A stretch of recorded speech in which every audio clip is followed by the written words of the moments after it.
여러분은 인생에서 운명이라는 단어를 믿으시나요? 7년 전, 저는 제가 구한 낡은 자취방 옆집에 조폭 두목이 사는 줄로만 알았습니다. 그 무시무시한 남자가 제 앞에 무릎을 꿇고 눈물을 쏟으며 내 목숨을 줄 테니 우리 딸 대학만 졸업시켜달라고 애원하기 전까지는요. 낡은 산동네 빌라에서 시작된 그날의 비극적인 눈물이 보잘것없던 제 인생을 뒤흔든 거대한 기적이 될 줄은 꿈에도 몰랐습니다. 오늘 그 7년간의 기적 같은 이야기를 들려드리려 합니다. 7년 전, 2019년의 봄을 기억합니다. 저는 경상남도 부산에서 나고 자란 이른바 부산 촌놈이었습니다. 집안 형편이 넉넉하지 않았기에 저는 일찌감치 취업이 잘 된다는 보건계열 전문학교를 선택했고 합격 통지서를 들고 홀로 서울행 기차에 몸을 실었습니다. 제가 도착한 곳은 서울 관악구 신림동, 일명 고시촌이라 불리는 동네였습니다. 지하철역에서 내려서도 한참을 걷고 또 가파른 언덕길을 숨이 턱끝까지 차오르도록 올라가야 닿을 수 있는 산동네 끝자락. 그곳에 제 첫 서울 보금자리가 있었습니다. 학생, 여기가 서울에서 제일 싼 방이야. 그래도 공기는 좋아. 집주인 아주머니가 건네준 열쇠는 낡아서 군데군데 녹이 슬어 있었습니다. 문을 열자 쿰쿰한 곰팡이 냄새와 낡은 벽지 냄새가 코를 찔렀습니다. 창문이라고 해봐야 옆집 벽이 손에 닿을 듯 가로막고 있어 햇빛조차 제대로 들지 않는 방이었죠. 하지만 저는 이상하게도 그 방이 좋았습니다. 낡은 책상 하나, 작은 텔레비전 한 대가 전부인 그 좁은 공간이 드디어 부모님의 품을 떠나 내 힘으로 읽어갈 자유의 상징처럼 느껴졌기 때문입니다. 그날 밤 낯선 천장을 바라보며 저는 다짐했습니다. 지훈아, 여기서 성공해서 꼭 부모님 호강시켜드려야 한다. 하지만 그 다짐이 어떤 형태로 이루어질지 저는 감히 상상조차 할 수 없었습니다. 이사한 지 이틀째 되던 날이었습니다. 짐 정리를 어느 정도 마치고 동네를 한 바퀴 둘러보러 나가려는데 옆집에서 시끌벅적한 소리가 들려왔습니다. 아빠, 이건 여기다 둬. 허허, 우리 딸내미가 고생이 많네. 복도로 나가자 짐을 옮기는 한 가족의 뒷모습이 보였습니다. 잠시 후 띵동하는 초인종 소리에 문을 열었을 때 저는 그 자리에 얼어붙고 말았습니다. 그곳에는 맑은 안개를 머금은 듯한 눈망울을 가진 제 또래의 아가씨가 서 있었습니다. 안녕하세요. 오늘 옆집에 이사온 김민주라고 합니다. 강원도 영월에서 왔어요. 이건 아빠가 챙겨주신 사과인데 좀 드셔보세요. 그녀의 목소리는 봄바람처럼 싱그러웠고 살짝 섞인 강원도 사투리는 수줍은 매력을 더했습니다. 그런데 제가 사과를 건네받으려는 찰나 그녀의 뒤에서 거대한 그림자가 드리워졌습니다. 우리 딸내미가 인사를 잘하네. 학생, 반갑습니다. 목소리가 들리는 쪽을 본 순간 저는 들고 있던 사과를 떨어뜨릴 뻔했습니다. 180cm가 훌쩍 넘는 거고 짧게 깎은 머리, 그리고 깊게 팬 미간의 주름, 검은 가죽 재킷을 입은 그의 모습은 누가 봐도 영화 속 조폭 두목이나 험악한 수사관처럼 보였습니다. 등줄기에 식은땀이 쫙 흐르더군요. 아, 인생 제대로 꼬였구나. 저런 무서운 아저씨가 옆집이라니. 저는 얼굴에서 핏기가 가시는 것을 느끼며 억지로 미소를 지었습니다. 그런데 그 무서운 아저씨가 갑자기 허리를 90도로 꺾으며 제 손을 덥석 잡으셨습니다. 우리 딸이 서울 생활이 처음이라 겁이 많은데 옆집에 이렇게 듬직한 총각이 살고 있어서 마음이 놓이네. 학생, 우리 민주 잘 좀 봐줘요. 나쁜 놈들이 꼬이면 이 아저씨한테 바로 연락하고. 알았지? 호탕한 웃음소리와 함께 제 어깨를 툭툭 치는데 어깨가 내려앉는 줄 알았습니다. 겉모습은 호랑이인데 딸 앞에서는 영락없는 딸바보인 아저씨. 그것이 제가 기억하는 아버님과의 첫 만남이었습니다. 그날 이후 민주와 저는 약속이라도 한 듯 급격히 가까워졌습니다. 알고 보니 민주는 간호학과 1학년이었고 저는 방사선과 학생이었습니다. 같은 의료계열이라는 공통점은 서먹함을 단숨에 무너뜨렸습니다. 우리는 매일 아침 함께 언덕길을 내려가 지하철역으로 향했습니다. 학교가 끝나면 누가 먼저랄 것도 없이 전화를 걸어 지훈아, 오늘 저녁은 뭐야? 라고 묻곤 했죠. 돈이 없던 우리는 거창한 외식 대신 빌라 옥상에서 양은 냄비에 라면을 끓여 먹으며 데이트를 즐겼습니다. 지훈아, 나 사실 강원도에서 올 때 정말 무서웠다. 서울 사람들은 다 차가운 줄 알았거든. 근데 너를 보니까 안심이 돼. 야, 네가 뭐가 무섭냐? 너희 아버지가 뒤에 계시는데. 푸하, 아빠 인상이 좀 무섭긴 하지? 그래도 세상에서 제일 따뜻한 분이야. 민주의 웃음소리는 삭막한 산동네의 소음을 잠재우곤 했습니다. 우리는 서로의 전공 서적을 공유하고 시험 기간에는 코피를 쏟아가며 함께 밤을 지새웠습니다. 민주가 싸준 정성 어린 도시락을 먹으며 저는 생전 처음 느껴보는 감정에 휩싸였습니다. 보호해주고 싶은 마음, 그리고 함께 미래를 그리고 싶은 마음.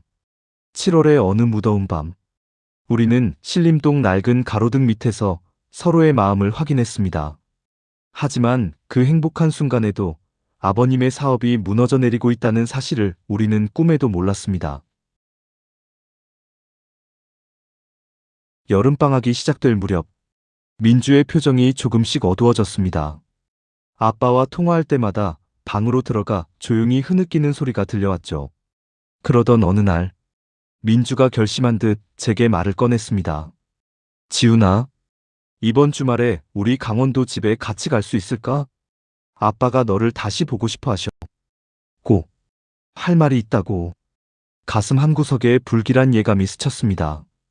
혹시 아버님이 우리 사이를 반대하시는 건가? 저는 긴장된 마음으로 생전 처음 입어보는 어색한 정장을 차려입었습니다. 부산 촌놈이 강원도까지 가는 길은 멀고도 험했습니다.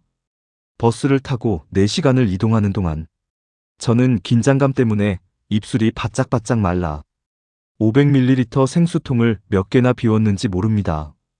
영월 터미널에 도착하자 여전히 위압감 넘치는 아버님이 마중 나와 계셨습니다. 하지만 예전의 그 호기로운 웃음은 간데없고 눈가에는 깊은 그림자가 드리워져 있었습니다. 오느라 고생했다. 자, 일단 내 차에 타라. 아버님의 차는 먼지가 뽀얗게 앉은 구형 SUV였습니다. 차 옆면에는 영월 건설이라는 문구가 보였죠. 도착한 민주의 집은 웅장한 기와가 멋들어진 저택이었지만 정원에는 잡초가 무성했고 집안은 정막만이 흐르고 있었습니다. 거실에 마주 앉은 아버님은 한참 동안 말이 없으셨습니다. 아버님의 손은 미세하게 떨리고 있었습니다. 지훈아, 내 오늘 너를 왜 불렀는지 궁금하겠지. 아버님의 목소리는 갈라져 있었습니다. 사실 지난달에 우리 회사가 부도가 났다. 내 평생 노가다판에서 뼈를 깎아 일궈낸 회사인데 대기업 놈들이 하청 대금을 안 주고 버티는 바람에 한순간에 모래성처럼 무너지더구나. 민주는 충격에 휩싸여 비명을 질렀습니다. 아버님은 거친 손으로 얼굴을 감싸 쥐며 말씀을 이어가셨습니다. 직원들 퇴직금은 내 집까지 팔아서 다 챙겨줬다. 그게 내 마지막 자존심이었으니까. 그런데 정작 내 자식 등록금 대줄 돈이 없구나. 민주 저 녀석. 이제 겨우 한 학기 마쳤는데 내 평생 마누라 일찍 보내고 저놈 하나 보고 살았는데 이제 대학도 못 보내는 병신 같은 아비가 됐어.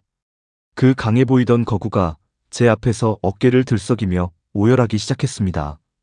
지훈아, 너 인상선에서 내가 민주 옆집에 있게 허락한 거다. 염치 없지만 부탁한다. 내 목숨이라도 팔아서 돈을 마련하고 싶지만 이 늙은 몸뚱이를 누가 사가겠냐? 제발 우리 민주 대학 졸업할 수 있게 네가 옆에서 힘이 좀 돼주면 안 되겠냐? 자존심 하나로 살아온 남자가 딸의 남자친구 앞에서 무릎을 꿇고 눈물을 흘리는 모습. 그것은 제 영혼을 송곳으로 후벼 파는 것 같은 통증이었습니다. 저는 아버님의 거친 손을 맞잡았습니다. 그리고 결심했습니다. 이 사람들을 위해 내 인생을 걸어보겠노라고.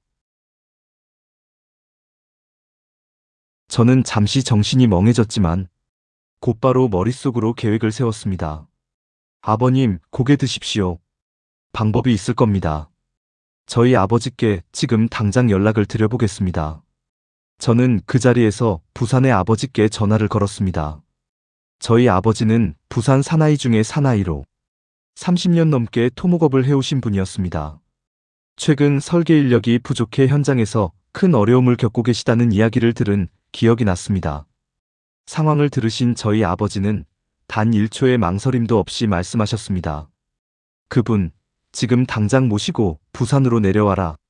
사람의 눈물은 거짓말을 안 한다. 일단 만나보자. 비가 억수같이 쏟아지는 밤이었습니다. 우리는 아버님의 낡은 차에 몸을 싣고 영월에서 부산까지 한반도를 가로지르는 긴 여정을 시작했습니다. 6시간이 넘는 질주 끝에 새벽녘에 도착한 부산. 저희 집 사무실에서 두 아버님은 단둘이 마주 앉으셨습니다. 그 4시간 동안 저와 민주는 사무실 밖 벤치에 앉아 쏟아지는 빗소리를 들으며 손을 맞잡고 기도했습니다. 제발, 제발 기적이 일어나게 해주세요. 민주는 제 어깨에 머리를 기대고 소리 없이 울었습니다. 저는 민주의 차가운 손을 녹여주며 다짐했습니다. 다시는 이 손이 차가워지지 않게 하겠다고. 드디어 사무실 문이 열리고 두 분이 걸어 나오셨습니다. 그런데 놀랍게도 무뚝뚝하기로 소문난 저희 아버지의 눈시울이 붉어져 있었습니다. 지훈아, 이분은 정말 보물 같은 분이다. 도면 그리시는 솜씨며 현장 관리 노하우가 국보급이야. 이런 귀한 분이 운이 나빠서 잠시 고꾸라지셨다니. 이건 우리나라 건설업계의 수치다. 저희 아버지는 민주 아버님의 손을 꽉 잡으며 선언하셨습니다. 이사님, 이제 우리 회사 기술 이사님으로 정식으로 모시겠습니다. 민주 양 공부 뒷바라지는 이제 우리 회사의 복지라 생각하십시오. 여기서 다시 시작하시는 겁니다. 민주 양도 이제부터 내 딸이라 생각할 테니 지훈이 녀석이랑 같이 열심히 공부하거라. 그날 아침 부산 앞바다에서 떠오르는 태양은 그 어느 때보다 찬란했습니다. 민주 아버님은 다시 한번 무릎을 꿇으려 하셨지만 저희 아버지가 급히 붙드셨습니다. 이사님, 사나이가 무릎은 현장에서 기술로 꿇는 겁니다. 자, 일하러 가입시다. 두 아버님은 그렇게 서로의 등을 두드리며 호탕하게 웃으셨습니다. 그날 이후 우리의 삶은 전쟁터와 같았습니다. 민주 아버님은 부산에서 그야말로 현장의 귀신이라 불릴 정도의 열정을 보여주셨습니다. 새벽 4시면 현장에 나가 인부들을 독려하셨고 밤늦게까지 설계 도면을 연구하며 회사의 원가, 절감과 품질 향상에 기여하셨습니다. 그 무시무시한 카리스마 덕분에 현장에서는 단 한 건의 사고도 발생하지 않았고 회사의 신뢰도는 하늘을 찔렀습니다. 아버님이 합류하신 지 2년 만에 저희 집 회사의 매출은 3배가 넘게 뛰었습니다. 저와 민주 역시 가만히 있을 수 없었습니다. 부모님들의 헌신적인 뒷바라지에 보답하기 위해 우리는 매일 10시간 이상 책과 씨름했습니다. 지훈아, 나 오늘 밤새울 거야. 아빠가 현장에서 고생하시는 거 생각하면 잠이 안 와. 그래, 나도 오늘 한 번 더 복습한다. 우리 꼭 국가고시 한 번에 붙자. 우리는 명절에도 고향에 내려가는 대신 좁은 방에서 컵라면으로 끼니를 때우며 공부했습니다. 때로는 너무 힘들어서 서로의 어깨를 적시며 울기도 했지만 우리에겐 가족이라는 거대한 등불이 있었습니다. 그 결과 저는 방사선사 국가고시에 우수한 성적으로 합격해 대학병원에 취업했고 민주 역시 간호사 국가고시를 통과하고 저와 같은 병원의 수술실 간호사가 되었습니다. 꿈만 같던 일이 현실이 된 것입니다. 세월이 흘러 작년 12월 민주 아버님은 저희 아버지의 전폭적인 지지와 본인이 모은 자금을 바탕으로 예전에 잃어버렸던 영월의 사무실을 다시 사들였습니다. 비록 저희 회사와 협력 관계인 독립법인이었지만 아버님은 다시 대표님이라는 이름을 되찾으셨습니다. 그 소식을 들은 날 아버님은 제일 먼저 제게 전화를 거셨습니다. 지훈아, 나 다시 일어섰다. 이 모든 게 다 너 덕분이다. 고맙다, 정말 고맙다. 아버님의 목소리는 7년 전 그 절망적인 울음소리가 아닌 환희와 자부심에 찬 당당한 목소리였습니다. 저는 수화기를 붙잡고 한참을 울었습니다. 한 사람의 진심과 또 다른 사람의 의리가 만나 이루어낸 기적. 저는 그 기적의 목격자이자 주인공이었습니다. 민주도 어느새 베테랑 간호사가 되어 많은 환자들을 돌보고 있습니다. 우리는 이제 경제적으로나 사회적으로나 자리를 잡았습니다. 하지만 우리는 여전히 잊지 않습니다. 신림동 그 가파른 언덕길 위에서 나누었던 그 가난한 사랑의 맹세를 말이죠. 올해 초, 저는 민주를 데리고 우리가 처음 만났던 신림동 그 낡은 빌라 터를 찾았습니다. 지금은 재개발로 인해 멋진 아파트 단지가 들어섰지만 우리 눈에는 그 시절 낡은 빨간 벽돌 건물이 선명하게 보였습니다. 저는 주머니에서 정성껏 고른 반지를 꺼냈습니다. 민주야, 여기서 너를 처음 봤을 때 나는 네가 안개 속에서 온 요정인 줄 알았어. 너희 아버님의 눈물을 봤을 때 나는 내 인생을 너희에게 걸기로 결심했어. 이제 우리 부모님들이 읽어주신 이 길 위에 우리만의 집을 짓자. 평생 너를 지키고 우리 부모님들께 효도하며 살고 싶어. 나랑 결혼해 줄래? 민주는 대답 대신 저를 꽉 안아. 7년 전 낡은 복도에서 수줍게 사과를 건네던 그 소녀가 이제 제 평생의 동반자가 된 것입니다. 며칠 뒤 두 아버님을 모시고 상견례를 가졌습니다. 민주 아버님은 제 손을 잡으며 껄껄 웃으셨습니다. 지훈아, 내 이제 소원은 하나다. 강원도 영월 내 마당에서 뛰놀래 손주 녀석 얼굴 보는 거 알았냐? 저희 아버지도 거드셨습니다. 이사님, 손주 녀석은 부산 해운대에서 수영부터 배워야 합니다. 인생이라는 거대한 건축물은 때로 설계도와 다르게 무너질 수도 있습니다.